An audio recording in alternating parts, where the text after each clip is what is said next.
პირველი ვინც თავი მოუყარა ამ ყველაფერს დაინახა მნიშვნელობა სერჟანტის და მიხვდა რომ სერჟანტით მართვა პირადი შემადგენლობის უკვე ასე რომ ვთქვათ სისტემური სახე უნდა მიიღო იყო გენერალი შტოიბენი ამერიკელი გენერალი რომელმაც ინსტიტუციური განვითარება მისცა და მნიშვნელობა მისცა სერჟანტს როგორც პიროვნებას ადამიანს სამხედრო მოსამსახურეს წოდება ასე რომ ვთქვათ ჩამოაყალიბა გაუწერა მას ფუნქცია მოვალეობები თვითონ ამ გენერალმა და ჩვენ ხვდებით სახელმძღვანელოს პირველი სახელმძღვანელო და ერთ-ერთი ყველაზე ძლიერი სახელმძღვანელო სერჟანტის ფუნქცია მოვალეობის ისტორიისას შემდეგ ეს არის ეგრეთ წოდებული Blue Book-ი ანუ ლურჯი წიგნი რომელიც დაწერა გენერალ შტოიბენმა ანუ ამერიკელებმა მოიგონეს სერჟანტი როგორც ინსტიტუტი. კი, რაღაცა კონკრეტულ გამოცდილებას და რეალობაზე დაკვირვებით და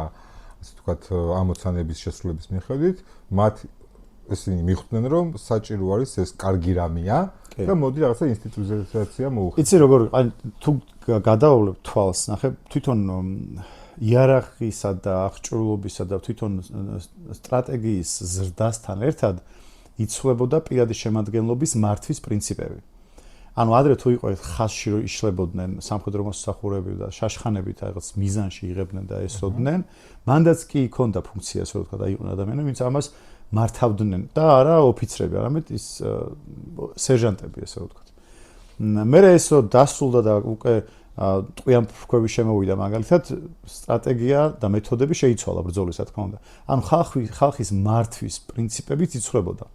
ну სავარაუდოდ შტოიბენის ესე რომ ვთქვათ რომელიც სხვათა შორის პრუსიული წარმოშობის გენერალი იყო ხო გვარიდან გამომდინარე რაღაცა მეუფროიდები მეგონა რა ხო ანუ ეს ამ პერიოდში მოხდა მოკლედ ეს საჭიროება დაინახა ну ეს ერთ დღეში ხარ მოხდებოდა ანუ მისი საბრძოლო გამოცდილებიდან გამომდინარე ურთიერთობა ჰქონდა ალბათ ამ სამხედრო მოსამსახურეებთან ამ ადამიანებთან და მან ესე ვთქვათ უკვე ოფიციალური სახე მისცა ამ ყველაფერს და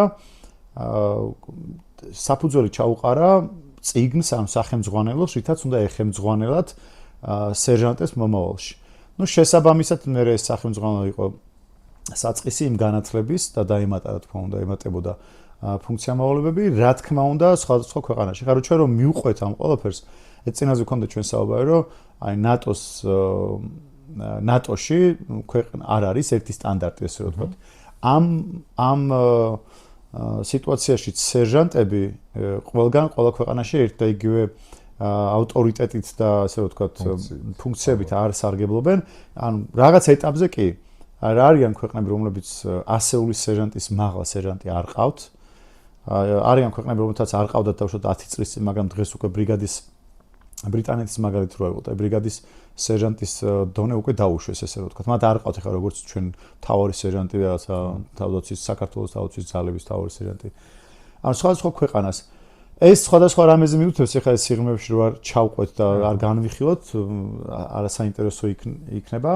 ყოველ შემთხვევაში აი ესე არაოფიციალური თანამდებობიდან ფუნქცია მოვალეობა ინსტიტუციური საფუძველი ჩაუყარა გენერალ შტოიბერმა, რომელიც ფუძემდებელი იყო ამ ფუნქცია მოვალეობების.